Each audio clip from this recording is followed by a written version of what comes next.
It's kind of nasty in here. I'm gonna get everything cleaned out of here, put in some lighting, retexture the walls, put in new plugs, do some new backsplash, get some new appliances that aren't broken, new microwave. We're gonna decide what we're gonna do with the countertops, refresh the cabinets, fix everything in here to really brighten up this kitchen, because now we got nice, beautiful lighting in here, and we got a fluorescent light in here. White, nasty walls, kind of yellowed because they're old. Don't like this old school knockdown heavy texture. We're gonna do that smooth and perfect finish, make this thing look better. Let's go. Time to clean up. All right, I got everything demoed. I got the sink and the stove and all the appliances out of here. I got the new can lights and the lighting ran. I gotta patch the drywall. I'm gonna patch these countertops up. I'm gonna put some new appliances in, probably do a lava backsplash, new range, new microwave. Not a lot really. We got all the appliances for about $2,800 with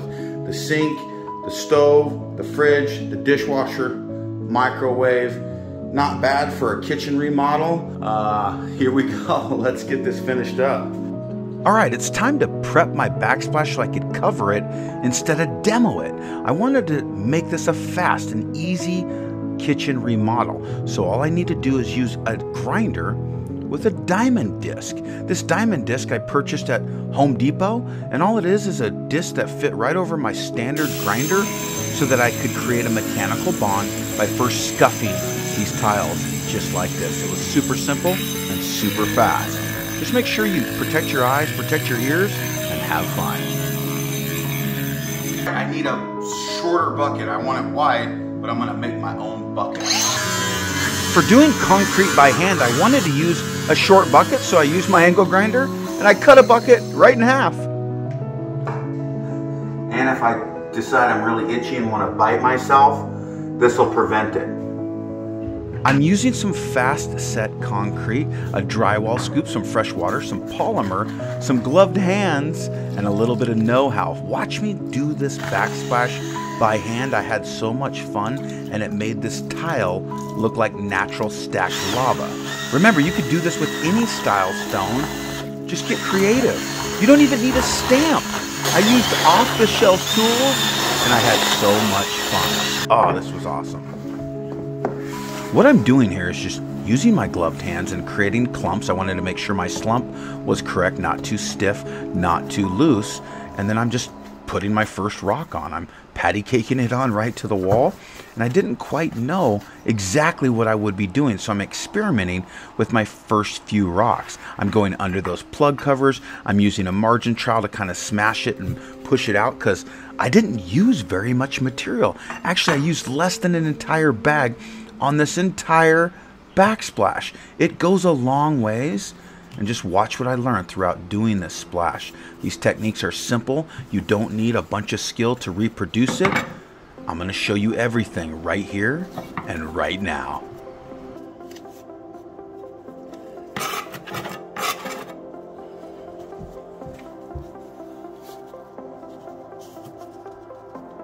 Using the margin trowel, I'm carving off extra concrete that didn't need to be so thick, and I'm just making the surface area more plentiful. I'm actually making the concrete go further than I need. I also didn't need to tape off my countertop because I knew I was going to refinish them anyhow, so I don't care if I scratch them or damage them in any way. I'm also using a stiff bristled brush to create definition. I'm using my hands to create high and low points. Again, I'm experimenting right now, but that brush designed to create spitter spatter in concrete was a perfect tool of choice. I'm also using the margin trowel to define and refine my joints between my faux rocks. I'm carving horizontally and vertically, mostly horizontally with the margin trowel, and I'll come back and back brush to soften these edges. You see, different lava flow creates different effects. So I'm gonna give a whole bunch of different effects in these rocks, and this is how I started. I'm using the smooth edge of this sponge, a damp sponge, to soften those rocks so they're not quite as hard. I'm reopening the joints, and I'm just adding onto those rocks. This is fast setting concrete. Remember, it dries in a few minutes. I came back and I just sanded any high point so I didn't have any sharpness when you're cleaning the backsplash. Time for my next set, and I just mixed a little bit at a time. I started with a couple scoops, now I'm doing about 3 scoops. And that gives me plenty of time to shape these rocks and learn exactly what it is I'm doing. This is my first time creating lava rock this way. Check out this tool, I found it in the paint department, and it's just a faux sponge.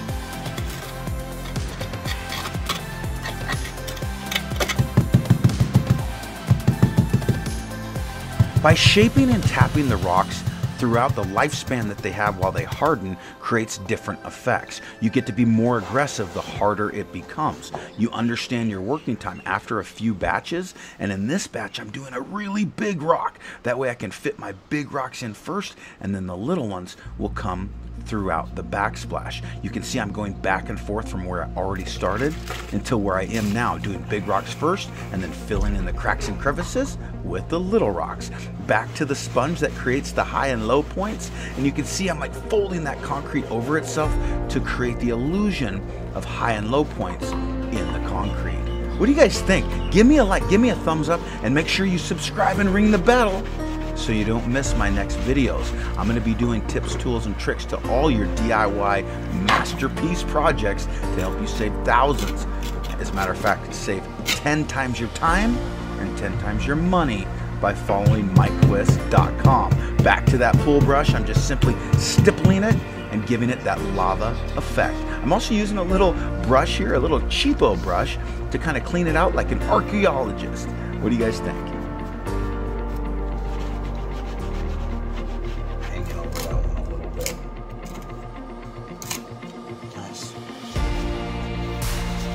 Guys, what's up? I'm going to show you the whole process right now, uncut. So you can see right here, I've done the big rocks. I've put in the big rocks, and now I'll just come in and start adding rocks. Maybe I'll do one big rock over here, and then I'll use some excess just to come fill in the blanks. But that's key when you're building a wall or doing tile that's irregular. You're going to put the big ones in first, kind of situate those, and then fill in the blank. So let's go ahead and do that. But what's beautiful about this is I can make the rock the exact size and shape I want. Pro tip, don't make it too perfect. How do we mix? Show you right now. I'm gonna use my normal rapid set concrete. It's polymer modified, it dries really fast. It's got polymer, which means it will have some flex and massive adhesion. But what I do to up level that is I add a fortifier. The concrete fortifier or bonding adhesive will make this thing stick to these tiles that have been prepped with the grinder. You can see where I grinded those tiles. They're really well done to create and promote a mechanical bond. It'll create tooth, it bonds like no other. Now, if you don't want to create dust in your job site, you can use a bonding primer. You can roll that over tile, make sure that bonding primer is made for smooth, non-porous surfaces, roll it over your tile, and you'll be in the same position. I like to do both, create a mechanical bond and a chemical bond. This case I have the polymer will create the chemical bond and the tooth will create the mechanical bond. It's a working job site, so the dust wasn't an issue. I'm using a drywall scoop, and what I'm doing is mixing up about 3 scoops at a time, but then I'll add more if I need to thicken up my mixture. I don't have like a specific amount of primer. I just know I use about that much per batch. I have this entire backsplash will be done with 1 bag of rapid set concrete, and it'll be done with 1 bottle of the polymer, which is about $40 to $50 in material. So far we've got about an hour into this, and we're gonna total take about 2 hours to create it, and then we'll start to paint it. I'll actually probably start painting it the same day. Probably should let it wait, but I'm gonna push the limits. You see how soupy this is? Should I put a lot of polymer in it? So let me just add a scoop of material just to get it to start to thicken up. I'd rather get it soupy and bring it back to thick than go too thick and not have a good mixture. Add a little bit more material.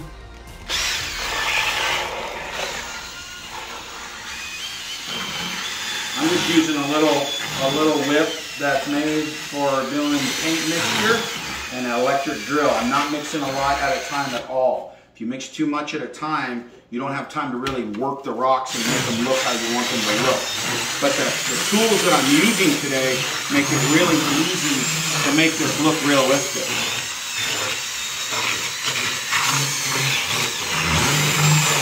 All right, that's pretty good. That's what I want. I want really thick peanut butter consistency.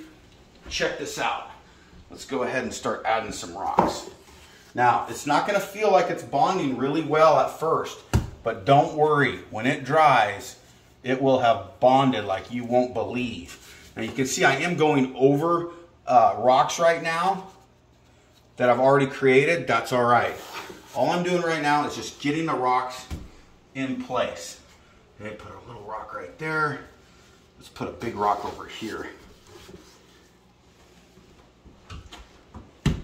Just kind of slam it against that wall, and then don't pull it off those tile. Make sure you just kind of get it in place, let the material start to set, and then you'll really push it into the tile. Okay, put one down here.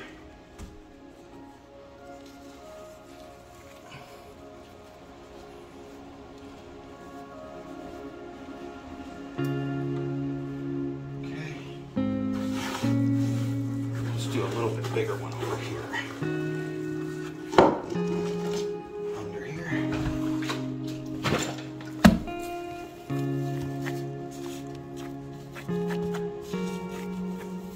All right. There we go. Let's clean out the rest of this. Waste not, want not. Maybe I could put a little one right up here.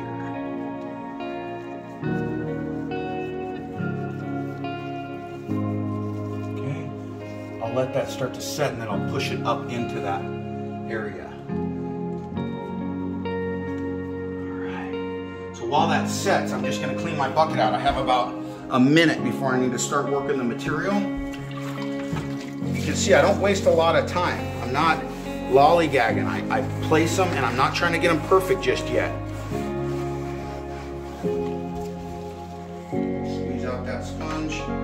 Now that bucket is ready for my next set without having a bunch of chunks in it. Now let me show you the first step that I do. I like to grab my texture roller made for doing faux painting, and I just come here to these rocks and just kind of get out my handprints.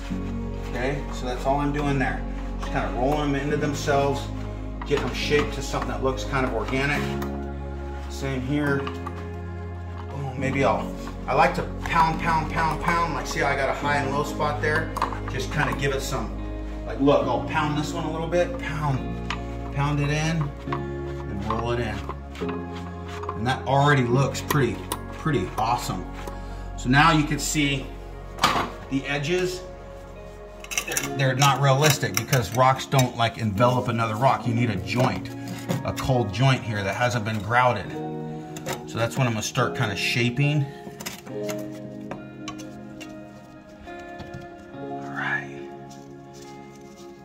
And I don't care if it like overlaps on the rock, but let's just show some kind of a joint.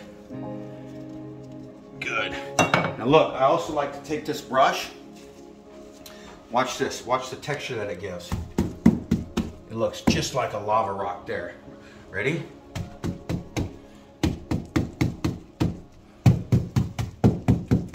See, now it's time to, you can actually use this brush and kind of push this up in place.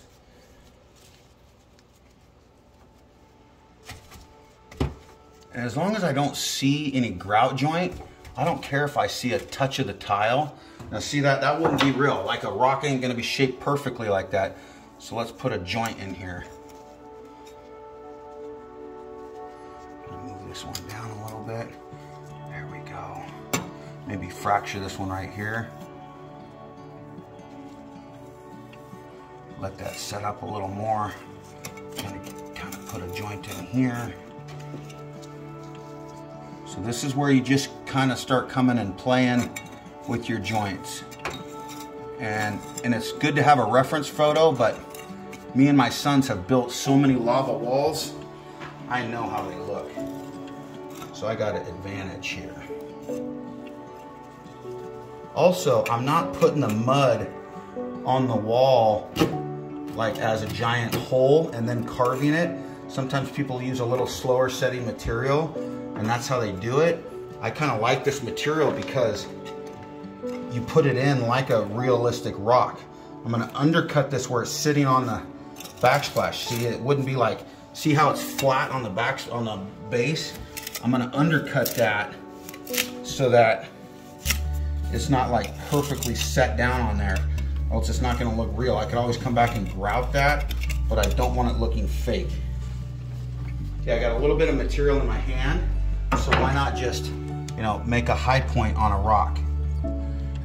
Come back with this, tap it. See how that all of a sudden looks real?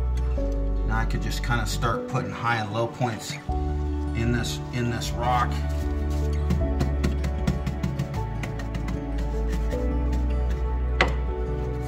This doesn't look too real here, so there we go. So all it needs is just undercut it a little bit there. You want to put a couple of fractures.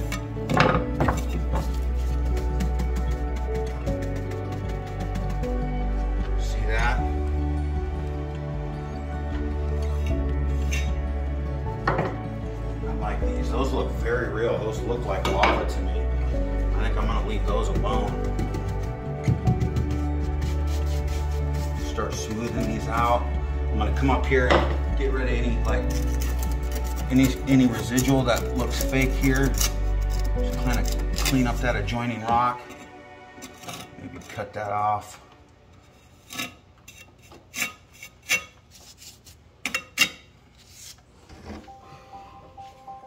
Yeah, this is looking awesome, man. All right, last step here, just use that sponge. Just kind of knock down some of the areas just to make it not, see, watch this, how it's all consistent. Kind of just go through and sponge a little bit and it'll smooth some of it out. Make it look even more real for you. Get rid of some of these little guys in here.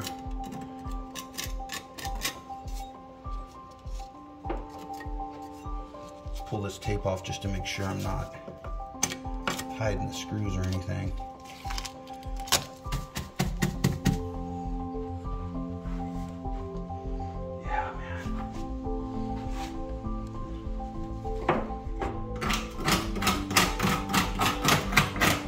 After getting the backsplash installed, it's time to make it smooth to the touch. So I'm scraping any high points out of the joints. I'm using a 60 grit sanding disc on my random orbital sander to get rid of any high points or sharp points on that freshly installed backsplash over tile. Now I'm going to prep my countertops because it's time to color this. I'm actually going to use spray paint. I've done this before. I've made many rock veneers the same way, interior and exterior, and I use Rust-Oleum spray paint. Why? Because I've been to LA. Have you been to LA? Have you seen all the graffiti? That stuff doesn't go away, and that's what I'm going to do right here on this backsplash. I'm going to use a combination of black and a little bit of textured silver, and then I'm going to brush it and blend it together, and I'm going to create a beautiful tone of lava right here on my backsplash on the Big Island, Hawaii, which is one of the most volcanically active places on planet Earth, at least that's inhabited. I'm never afraid to try new things, and that's a pro tip. Don't be afraid to try. Nothing beats a failure but a try. That's what my dad taught me growing up. So that's what I'm doing right here on this backsplash. My wife and I went back and forth on what kind of splash we should do. But any vacation rental that you go into, people are looking for experiences. They want that experience-based vacation. If they wanted the cookie cutter hotel room, they'd go with the Marriott. But in this case, they're staying on a resort, one that I've invested in, one that I love, and one that I would want to stay in myself. And that's how I treat the condos and the investments that we get, is I want to remodel them into a space that my kids and I would love to stay in. I want to know, would you love to stay here? After I got that backsplash all painted, it was still a little shiny, but I did use flat paint so it would mellow out, and this is how it looks. I love the look so far. It's time to do the countertops. I got to freshen those up, but before that, I'm going to go home, grab some Z's, and I'll come back in the morning. All right, these are lava counters that I did a couple of years ago, and I just sanded them. The reason I sanded them is because I had to demo this kitchen. The stove actually had an accident and the entire face of it cracked and broke. So we're gonna do a slide-in freestanding instead of a slide-in that had a lip over it. So I had to finish the edges and the perimeter. Also, I wanted to add a little bit more decoration. I didn't want just the red. I'm gonna add some orange and yellow. I'm gonna add some molten lava happening in this. I'm gonna paint the perimeter of the sink because the new sink actually didn't cover the entire hole that used to be there. So I sanded it. I'm gonna wipe it down with isopropyl alcohol and a rag, and then I'm gonna do some touch-ups. I didn't like some of the roughness on the front edge. I didn't like some of the roughness within my lava. So I did a good sanding job. I'll touch it up with some spray paint, and we'll go ahead and add some different looks. So again, if you want to change your countertops at any time, all you have to do is sand, wipe it with alcohol, clean them, and you're ready for the next step. Remember, you don't have to erase and paint over this to get back to a blank slate. I can use this underpainting, so to speak, as my actual base. All right, that's a pro tip. Let's get started.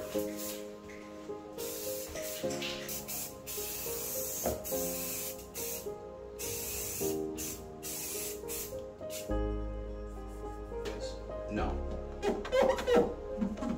Now trust me, I understand most people aren't gonna do lava countertops, but if you think of your favorite sports team or a man cave or a piece or a desktop or whatever it is you're making, just know that the sky's the limit in colors.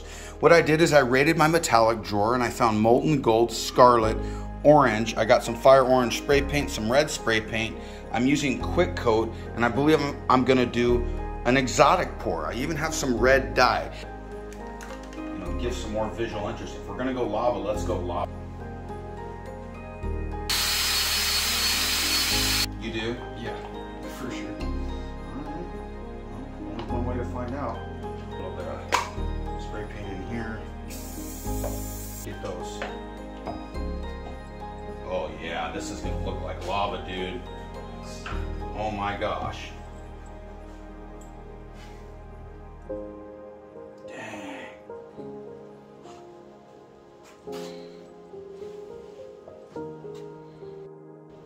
And then this will just kind of be the middle, so it'll actually accent that. I think that's looking really neat coming off. See this, I gotta push this over.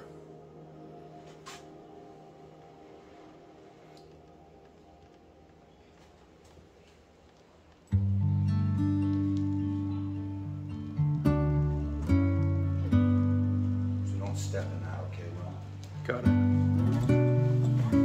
Decision, do we add more or do we leave it alone? Look at that.